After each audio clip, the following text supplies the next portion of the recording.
Minecraft Manhunt, the world's most popular Minecraft series. We all know and love Manhunt, and in it we can do cool clutches, traps, and other kinds of plays.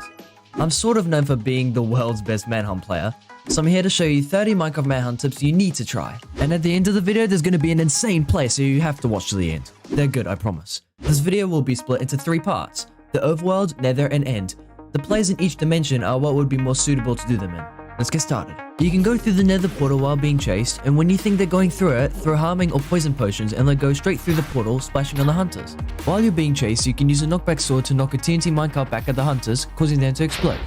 This is better with the knockback 1 enchantment, as it doesn't knock it as far as knockback 2, making it harder for the hunters to avoid it. You can craft firework rockets, and if you're in a small area with the hunters, you can place them down to make the hunters explode. This is really effective if you have the right rockets. Oh, and don't forget to be really careful. Only do this if you really know what you're doing.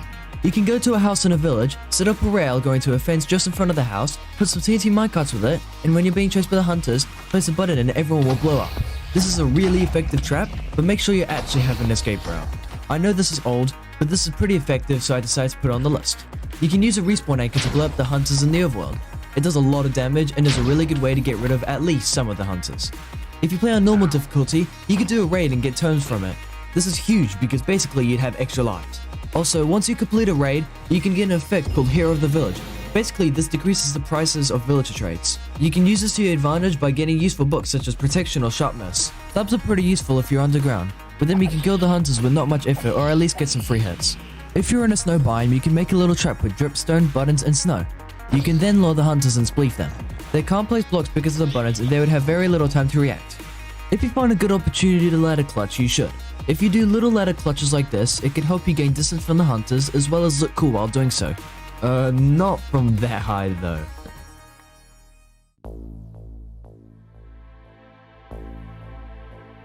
This is similar to number 4. You can put a rail down next to a fence with a few TNT minecarts, and when the hunters come, press a button directly above the TNT and boom, the hunters are gone.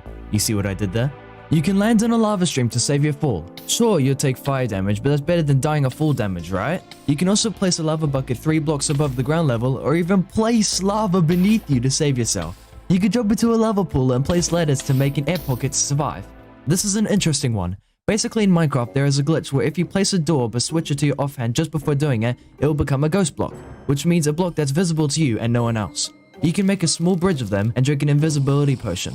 That way you cannot be seen at all besides from the particles, but no one's gonna think to pay attention to effect particles in the middle of a lava pool, right? Using this strategy, you can knock the hunters off into the lava without them having a single clue of what just happened.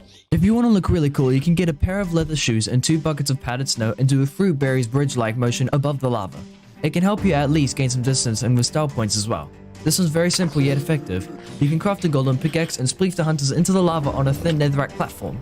This is basically number 9, but with lava instead of dripstone. That's all I gotta say about this one, to be honest. What I've seen in Manhunt is when people try to run away, sometimes they mess up a lot or are very slow. And when you're being chased, you'd obviously want to be fast, so it's very useful to practice terrain navigation and traversing the nether with blocks, especially basalt deltas.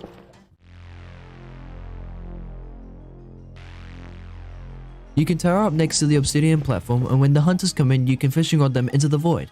You can throw a pearl somewhere on the end island, then quickly throw a pearl to the obsidian platform and knock the hunters off into the void. If done correctly, you won't die and it will be very effective.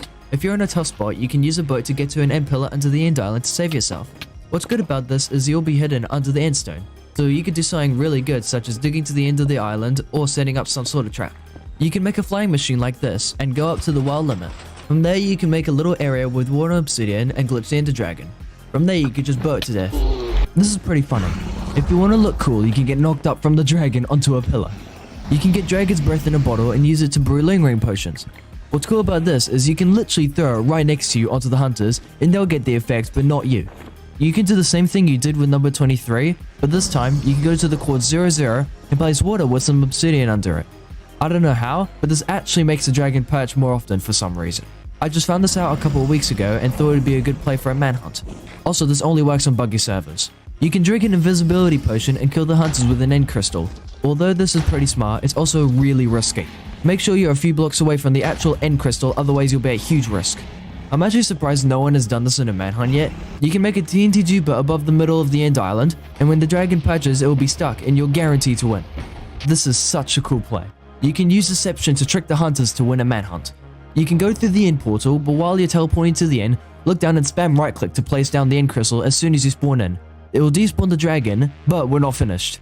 Since technically you didn't kill the dragon, it doesn't count, and you'll need to respawn it. But that's the whole point of this. You can pretend you actually won, and trick some or all of the hunters into leaving. Then you can respawn the dragon and properly win with no interruptions. Thanks for watching, and I hope you enjoyed the— wait, this isn't a short.